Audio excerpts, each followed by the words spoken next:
I'm Keith Grachow, comic book co-creator and artist on Strange Case, and you're listening to the True North Country Comics podcast.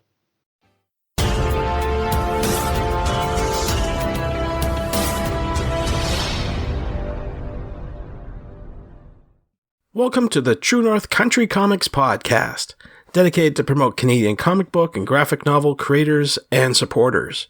I'm John Swinimer. If you want to drop me a line, you can contact me at john@truenorthcountrycomics.com. On this episode, I chat with Keith Grachow about his new book, Strange Case with Dr. Jekyll and Mr. Hyde. This podcast is available on Apple Podcasts and Google Podcasts. It's also available on the True North Country Comics channel on YouTube. I invite you to like and subscribe. Based in Ontario, Keith has been a graphic artist for more than 20 years, has worked for companies like Play Along Toys, a subsidiary of Jakks Pacific, on the Bruce Lee Enter the Dragon series, and for Disney Animation as a digital ink and paint artist on the animated flicks Princess and the Frog and the reboot of Winnie the Pooh in 2011.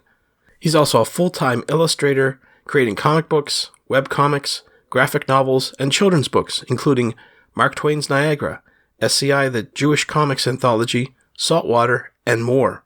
His upcoming project is Strange Case with Dr. Jekyll and Mr. Hyde with author Mark Bertolini. Strange Case of Dr. Jekyll and Mr. Hyde, coming soon from Scout Comics' Scoot imprint, is described as a retelling of the classic literary story of the tale of Dr. Jekyll and Mr. Hyde, designed for all ages of readers. And so, without further ado, here's my chat with Keith Grachow and his new book, Strange Case with Dr. Jekyll and Mr. Hyde. So, Keith Grachow, thank you very much for taking time to chat with me. Thanks, John. It's good to talk to you. Absolutely. I appreciate your time. What I usually do to start off the interview is ask the creator about their first comic book. So I'm wondering if you remember, what was the first comic book that you read?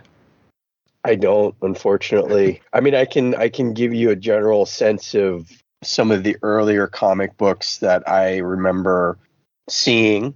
And I also know that my dad had Mad magazines laid away in the attic, which was connected to my bedroom when I was a kid, and I found those pretty early on. But the specific comic book, I couldn't tell you. No.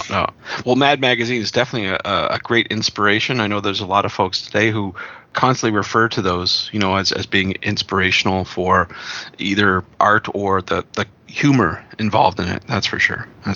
So that being said, who or what inspires you to create today? I mean, I've got peers that I see their art and I just, love what they're doing. And I try not to compare myself to other people in the way of what they're up to or the quality of their work. Although sometimes it's hard when you see just some amazing pieces of art and you're like, oh man, I wish I had thought of that idea. And then I'm always reading graphic novels or comic books, and I'll pick up a book by, let's say, the BPRD is the thing that I've been really enjoying recently. I mean, I just love the artwork in those books, and so I'll, look at that to see how they're telling a story. Anything Mike Mignola is part of. In regards to inspiration, you go back to the classics, right? You're always reading books. I like reading classical books, and we're going to talk about Strange Case in a moment. Yes. But coincidentally, prior to being part of that, I had just read The Strange Case of Dr. Jekyll and Mr. Hyde, right? So it was kind of kismet, I guess. That was something that Mark was wanting to work on with me. For sure, there's some great ideas from that book, even though it was written well over 100 years ago, that inspired me. Well, let's get right to it. You've alluded to it, but let's talk about your new book, Strange Case, with Dr. Jekyll and Mr. Hyde. I wonder if you could talk a wee bit about the story. I know that you said that it's over 100 years old. There might be some people not familiar with it, but maybe you could talk a wee bit about the story and what inspired you to do this particular book.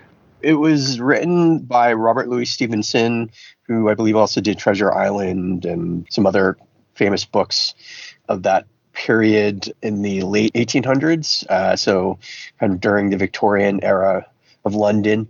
And this book that he wrote, it's a short story, actually. It's part of a a bunch of stories, the book itself.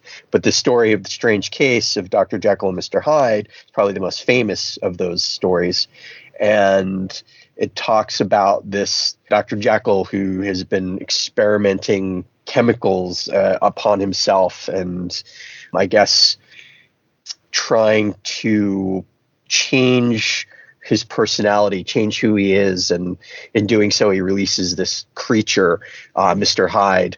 And the book itself isn't what people, if you've never read the book and you've only seen the movies are very different from the book. The book is much more almost like a psychological study of a man who is trying to figure out who he is and why he is the way he is and how people kind of react to this particular personality, both his personality and the personality he's unleashed.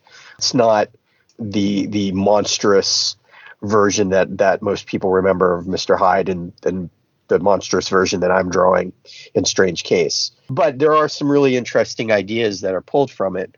And since it was written over 100 years ago, it's in some ways it's very antiquated in the way that the story is being done, but it's also innovative in the way the story was being done because it was like one of the first times that you have a writer kind of delving into the psychosis of what it means to be on drugs, I think. Mm-hmm. And so at that time, I don't know if there are other writers doing something in that way, but his is probably one of the most famous.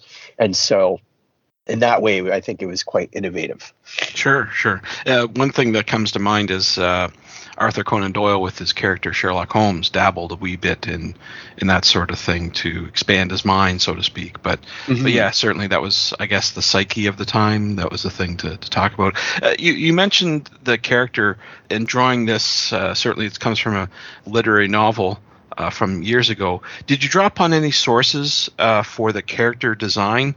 I know most recently we had Alan Moore's League of Extraordinary Gentlemen where the character appears, but how did you do the design work for this? Where did you gather it from? I wanted to steer away from... So there are tropes. Dr. Jekyll, Mr. Hyde, they are for sure, one of them's skinny and kind of tall and sickly. The other one is big, monstrous, ape type creature. And those were, I think we decided early on that we were going to stay with those. But when I was thinking of the characters, I was thinking of like shapes. I wanted to make their shapes similar, but also Mr. Hyde is much rounder with his shapes, whereas Jekyll is maybe more oblong in regards to the shapes.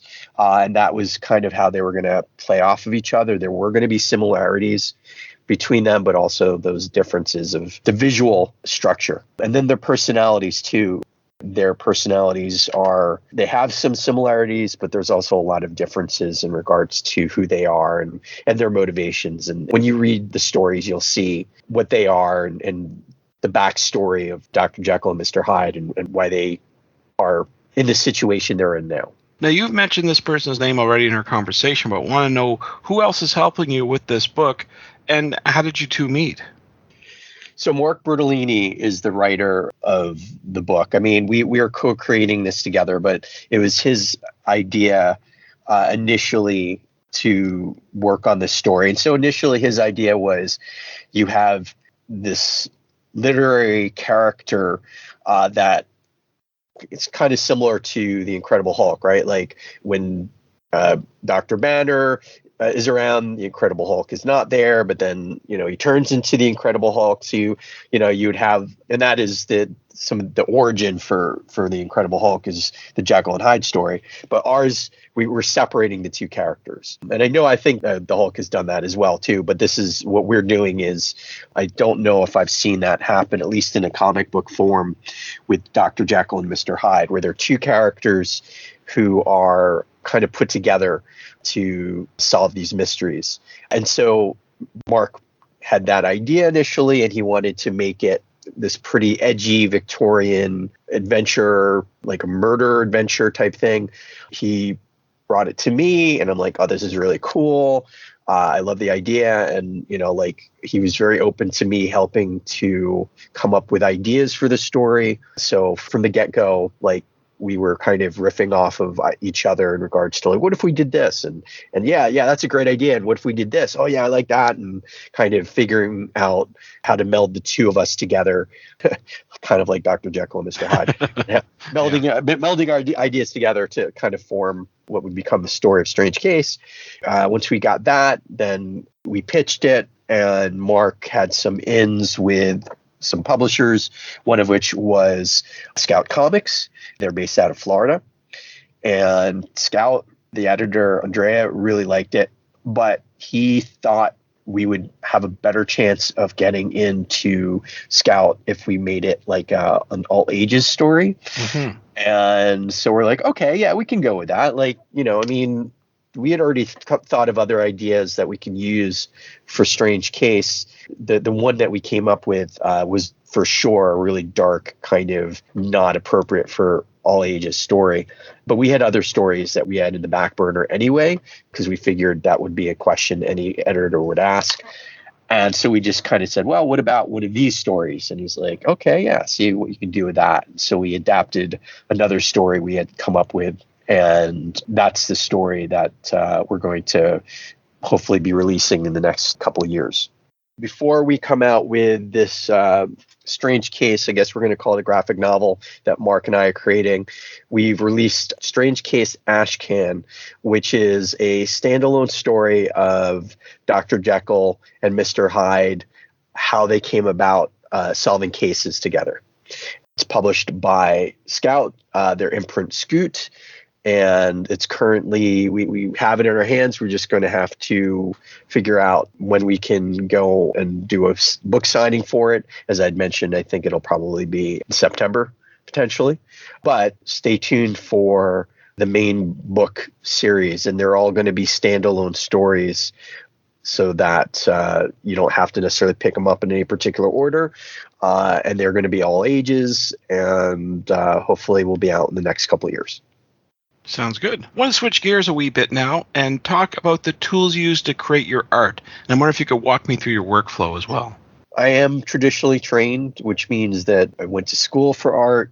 I took painting classes and drawing classes where we're using actual materials like oils and watercolor and pencils and all that kind of stuff. So I am traditionally trained in that way, but I also started using Photoshop around the same time when I was in university, around the similar time that I was also traditionally using all the paints and other medium like that. So I really enjoyed using Photoshop, and I just continued using it throughout the years. Before I was doing comic book work, I was a graphic artist doing graphic design work and concept art. And a lot of that I was doing through Photoshop and Illustrator. So when I decided to go into comic books full time over a decade ago, I just kind of stuck with the medium of digital. And at that time, pressure-sensitive tablets were becoming more affordable. I purchased one, and I really haven't looked back since. So I've been using the Wacom tablets, and right now I have a Cintiq. I do draw traditionally in the early stages when I'm trying to brainstorm, or if I'm just like every day I just may do like 20 minutes or 30 minutes of like warm up drawing. I'll do it in a sketchbook, and that gets my head in the right place to draw, gets my tactile, the fingers, my hands, eye coordination in line, all that kind of stuff. But I mainly work digitally, and right. So my workflow would be, let's say I get a script from Mark. I'll read it a few times, get a sense of the pacing, think about any visual ideas I get, and then I will start thumbnailing digitally in Photoshop. And essentially I'm just using like a pen, and I use a brush that's like just black. It has a bit of a scruffy texture to it. I'll just thumbnail from that, When I first started doing this over a decade ago, my process was still with Photoshop, but it was very different in how I did things. So it's always changing. Even with each comic book, I'll switch things up. But the most current iteration of what I'm doing is where I will thumbnail it using this brush I mentioned. It's very small, so that I'm just really focusing on shapes and making sure that I know how many panels are going to be on a page, and I know like what the important moments are. And then I usually just keep on refining in the thumbnail stage to a point where the person I'm working with, they'll actually be able to see very clearly what it is I'm going to be drawing when I go to a finished illustration. But it's still very small. We're talking, I don't know, a couple inches by like 2 inches by 3 inches or whatever the proportion is at that size. It's just, even though I can go in pretty close with Photoshop, it's still, if I go in too close, it becomes super pixelated. It doesn't really allow for me to go into and to do a lot of detail, but my thinking about this has changed a little bit. I've had this conversation with Jason Lowe, he's a fellow comic book artist. And I was trying to explain to him like what I'm trying to do now, which is I'm just really thinking about like almost like carving out the shapes. Like it's like a marble slab. Sure. Like a Michelangelo has this marble slab. And I'm not saying I'm comparing myself to Michelangelo, but this is his process. He would say that the sculpture was already in the slab, and all he's doing is just like taking it out. Right. And that's kind of how I feel too. It's like I'm just basically putting down like shapes and blobs and stuff, and kind of erasing stuff and adding stuff, and that allows for me to come up with some really fun ideas in regards to positive and negative space. I don't worry so much about details, so I'm not getting too ahead of myself. I'm learning to accept my limitations. I'm not an artist that can just start sketching down like almost fully finished pencil art. I have to go through like lots of stages to kind of get to like that stage. So I'm like, well, why do I even need that stage? Why can't I just keep on like, if what works for me is the fact that I like to remove the marble to create whatever is underneath it, and there's really not a pencil stage per se, then why can't I do that? So really at the end of the day, sometimes, and this just depends on how clearly I can see the image in my head. Sometimes I will just do a lot of that removal of black and white and adding it in, and then it's kind of there, and it'll go right into a finished illustration. Or, I mean, sometimes it even depends on like how.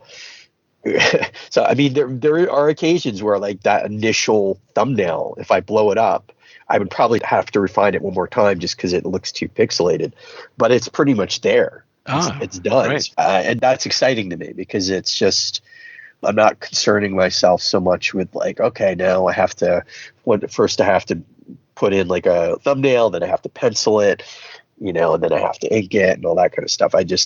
This works with me a little bit easier, I think, and it's more, it allows for more creativity. Great. Now, we just met up recently at the Gotham Central Comics 10th anniversary. Yeah. So that's one chance for you to get out, and I know we're all getting out a bit more to conventions, but with this book and others that you'll be doing, do you have any plans to attend any other conventions or festivals later this year? Yeah, so I'm still waiting on a couple of conventions like Fan Expo, and I'm also waiting on Rose City Comic Con out in Portland.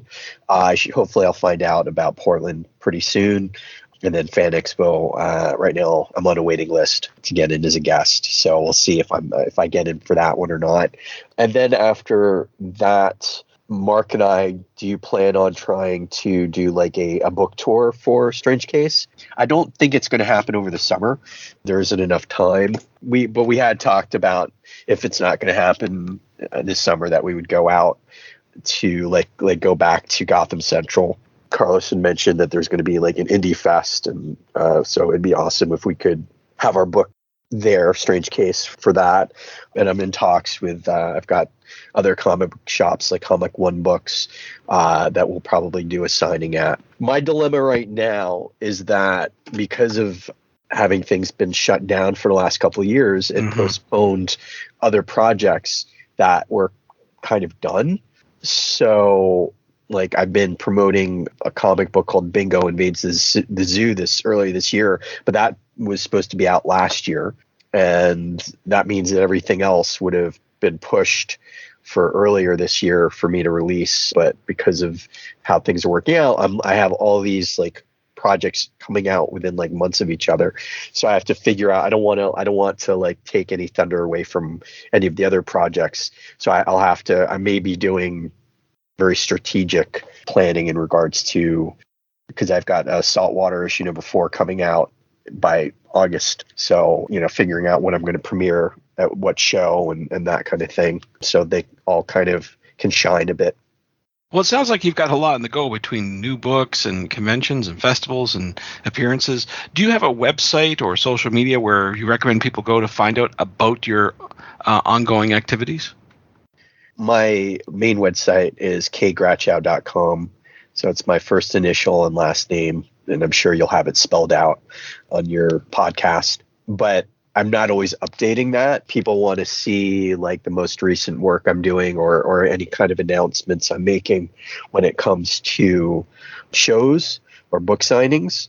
They can go to my Facebook where they either just friend me on Facebook or just follow me on Facebook. It's Keith Grachow. Instagram is similar.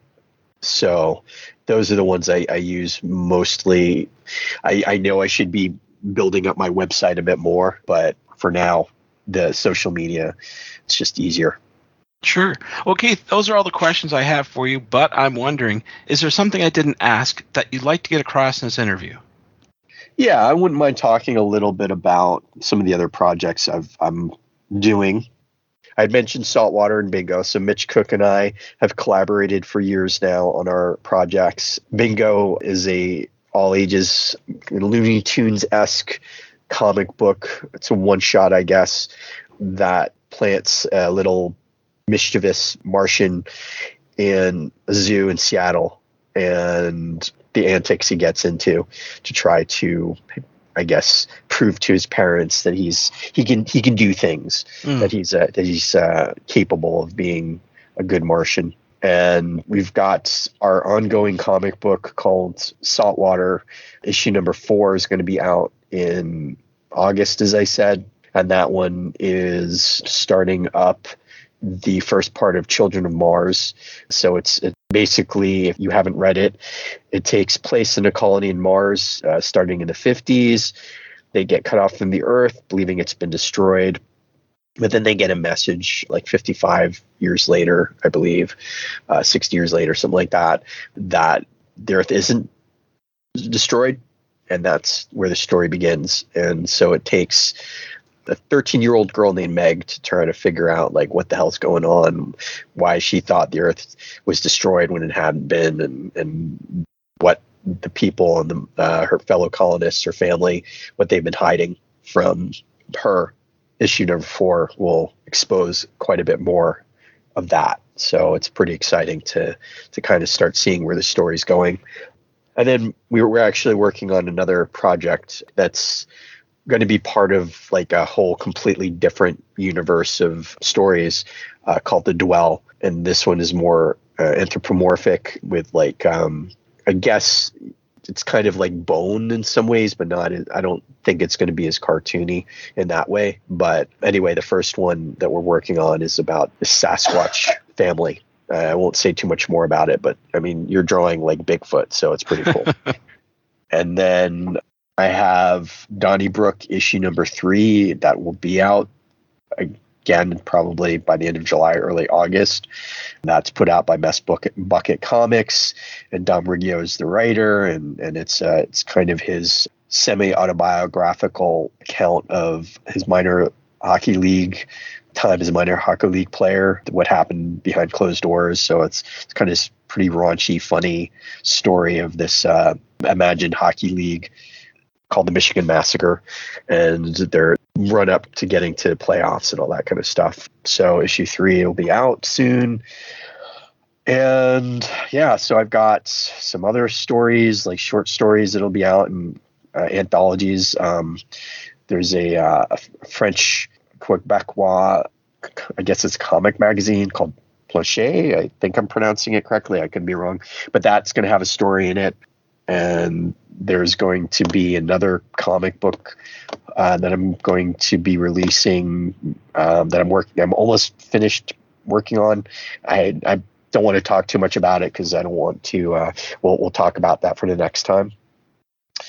Yeah, and then there's some other ones in the pipeline too that are just that'll keep me busy till at least the end of the year, if not into next year. Thanks to Keith for the chat. You can discover more about Keith on Instagram at Keith_Grachow. That's KEITH_GRACHOW. And online at kgrachow.com. And thanks to you for listening to the True North Country Comics podcast. If you haven't done so already, please subscribe to and like this podcast on Apple Podcasts. And please leave a good rating. Also check out the TrueNorthCountryComics.com website and follow along on Twitter at True North Comics. True North Country Comics is now on YouTube. Please like and subscribe to that video channel and hit the notification button. Please send your feedback to John at TrueNorthCountryComics.com. Thanks again for listening, and come back soon for another episode. Bye for now. True North Country Comics Podcast is copyright True North Country Comics, copyright 2022.